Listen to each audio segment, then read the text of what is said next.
For as long as Assassin's Creed has existed, fans have fantasized about Ubisoft taking its stealth action series to Feudal Japan.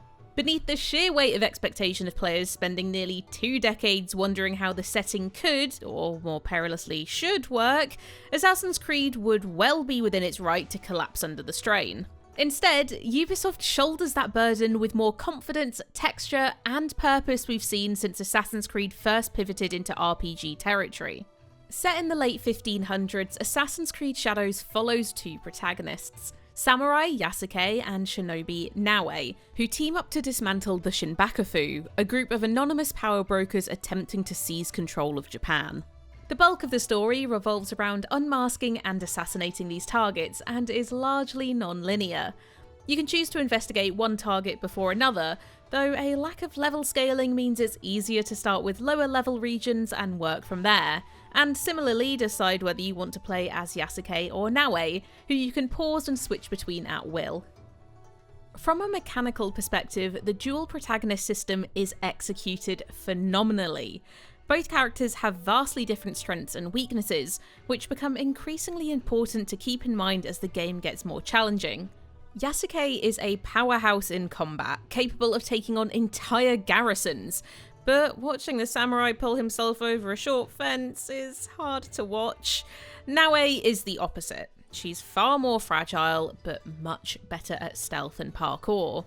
These differences make for an especially rich dynamic, where you'll switch between both protagonists based on what each mission calls for. My time in Assassin's Creed Shadows was split evenly between both. I'd play Naoe to pull off sick assassinations in heavily guarded castles that would be tricky to fight through head-on, then tag in Yasuke for tasks where open combat seemed likely. By divesting players' skills across 2 separate characters, Ubisoft is able to confidently lean into both the series' stealthy roots and the RPG-style combat that came later without sacrificing one or the other.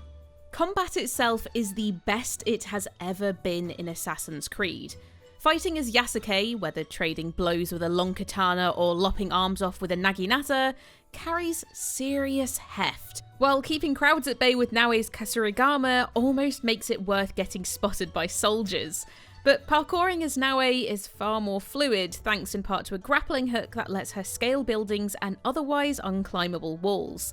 Yasuke and Naoe's individual drawbacks are just as important as their strengths. Because no one character can do everything, there's a level of reactivity and emergence that's been sorely lacking in Assassin's Creed's do-it-all approach. Some of my most memorable moments have come from fumbling stealth as Naoe and having to scrappily fight through to the merchant I planned on sneakily knifing, or fumbling stealth as Yasuke because the samurai's clunky tiptoeing turns heads from miles away. Yes, there is a theme here. Ubisoft's vision of Japan is the perfect setting for photo mode devotees. Exploring off-road is difficult due to the country's mountainous terrain, but it makes for some thoroughly stunning views. You'll ogle every syrupy golden sunset and savour each horseback ride through the forest, meaning a rich red canopy as you pass beneath in autumn may be draped in twinkling snow come winter. These seasons also have practical purposes. Scouts are replenished with the changing seasons, provinces where you're wanted by authorities will forget about you, and moats will freeze over in the cold, as examples, but they're largely just beautiful set dressing, the sort of visual treat comparable to the likes of Red Dead Redemption 2's sweeping Americana, or Ghost of Tsushima's own rendition of Japan. Even Ubisoft's signature open-world fare has a lot more purpose than we've seen before. The hideout system from Assassin's Creed Valhalla returns here, although it's closer in scope to a feudal Animal Crossing than the relatively passive village building of Ravensthorpe. You're given free reign and a generously sized plot of land.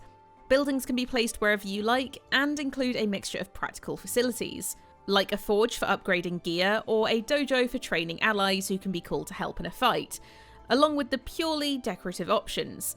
You can also keep any animals you pet or stop to paint in the wider world, which, if you're anything like me, results in housing more Akitas than assassins. All of the hideout's buildings and decorations are pricey though, and require sourcing building materials from less deserving hands. This can range from sweeping up bundles of crops at makeshift bandit camps to taking on optional contracts to pilfer wood from well-guarded forts. Similar resources are also used to upgrade your weapons, which in turn is necessary for tackling higher level missions and castles, the latest iteration of Ubisoft's signature outpost clearing shenanigans. Assassinating the Daisho leaders and these castles and plundering their storehouses as Naue is sublime. Arguably the best stealth sequences Assassin's Creed has ever put out, as the risk of being spotted and dragged into a bad fight means you have to put real thought into your every movement. Moving as either character can be a little janky. You'll randomly half climb a wall mid-fight or clip into enemy attacks during a fight at times. Likewise, when scaling towers or other structures as Naue, you'll find she has a slight tendency to take a different direction, which can be frustrating when evading foes, although amusing when hurling herself into a moat for seemingly no reason. Yasuke and Naue's personal storylines are largely standalone, as is each Shinbakufu member's investigation, which means you're bouncing between 10 plus smaller storylines rather than sticking with one cohesive story. There are moments of excellence. Yasuke's revenge epic is deliciously spaghetti western in tone, and the protagonists have fantastic chemistry when they are together.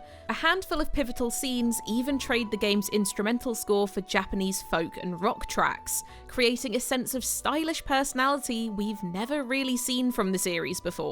But the overarching plot treads water for the majority of its 30 to 40 hour runtime, and by its end, fails to bring its loose threads together in a satisfying manner. An open ending doesn't feel earned, and rather than a meaningful conclusion for either protagonist, you're left with a sneaking suspicion that Shadows isn't quite done with your wallet just yet. Likewise, Yasuke and Naue's stories will never quite come together. It's a real shame, because their moments together, whether in cloud-gazing conversations, late-night sake binges, or fawning at baby tanukis, make up some of Shadows' best bits.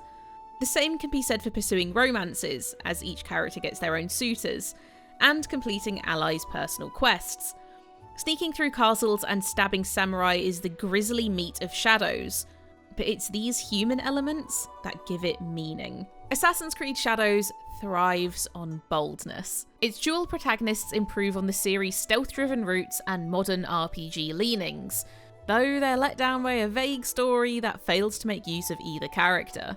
If you want a gorgeous open world and a blend of sophisticated stealth and bombastic combat, then Assassin's Creed Shadows should definitely be the next game you buy. But what do you think? Are you going to pick up Assassin's Creed Shadows? Let us know in the comments, and follow GamesRadar for the latest reviews, previews, and more.